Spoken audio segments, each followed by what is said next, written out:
मर्यादा के धनी भगवान श्री राम, आपने मुझे कहा कि गुरुदेव भगवान श्री राम के लिए आपके दो शब्द कहो। मैं क्या कहूंगा आप लोगों के लिए मेरे दो शब्द। मेरी ये जीवा भगवान श्री राम का वर्णन भला कैसे कर पाएगी।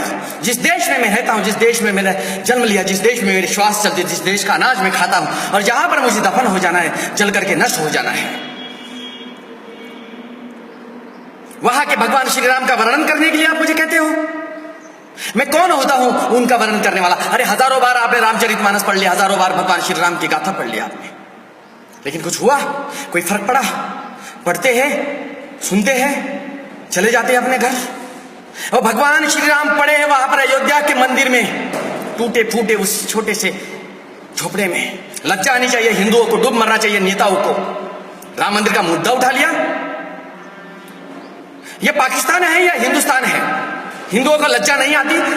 कैसा न्यायालय है? ऐसे सुप्रीम कोर्ट के आदेश को मानने वाला भी मूर्ख है।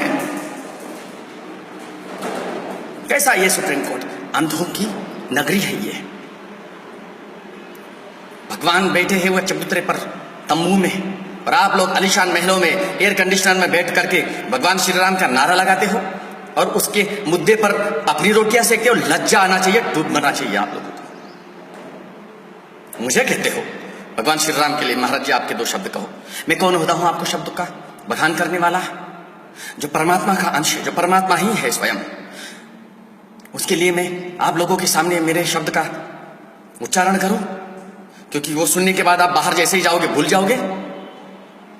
आप जैसे मूर्खों के लिए मेरे शब्द नहीं है। यदि आप लोगों को मेरे शब्द सुनना है तो चाहिए पहले अयोध्या के उस मंदिर से उस भगवान को मुक्त कराइए, वहां पर वो मस्जिद को तोड़ दो, क्योंकि वहां पर बाबर पैदा नहीं हुआ था। जहां जन्मे थे भगवान श्री राम, वहां पर बनना चाहिए भगवान श्री राम का मंदिर। जहां पैदा हुआ था बाबर, मस्जिद बना लो।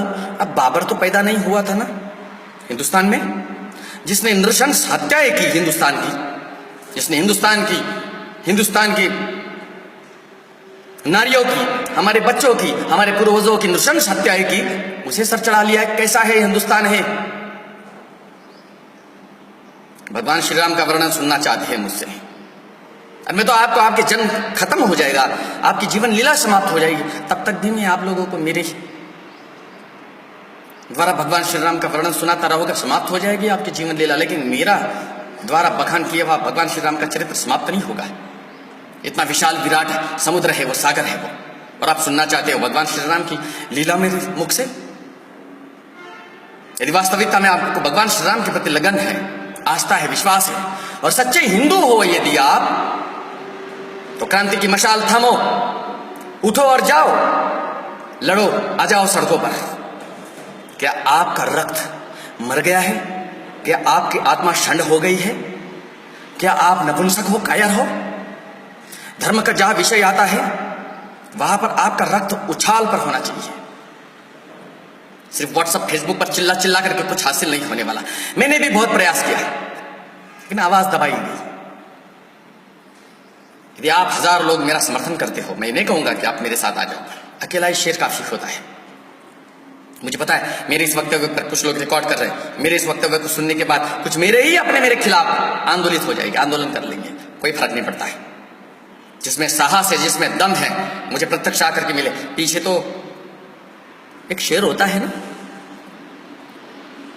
यदि आपको उसको बंदी बनाना है, मारना है, तो 200-500 कुत्तों की फौज छोड़ दो उसके पीछे। परेशान होगा वो, लेकिन फिर भी सिंह ही होता है।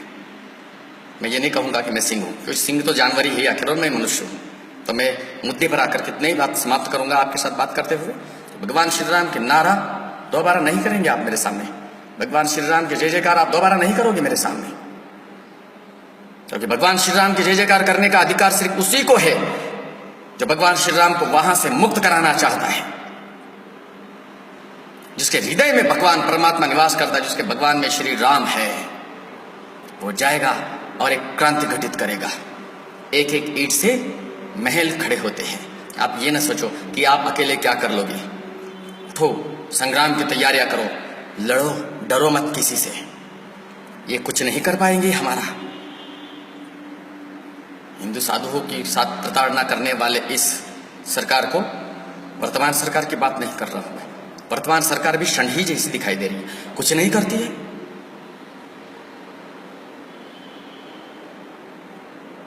चलो आगे बताऊंगा मैं आप लोगों को, बस अब इतना ही समझ लीजिए। भगवान श्री राम की जय जयकार करने से पहले आप अपने गिरबान में झांक लीजिए कि क्या भगवान श्री राम की जय जयकार करने से पहले आप उस लायक हो या नहीं हो।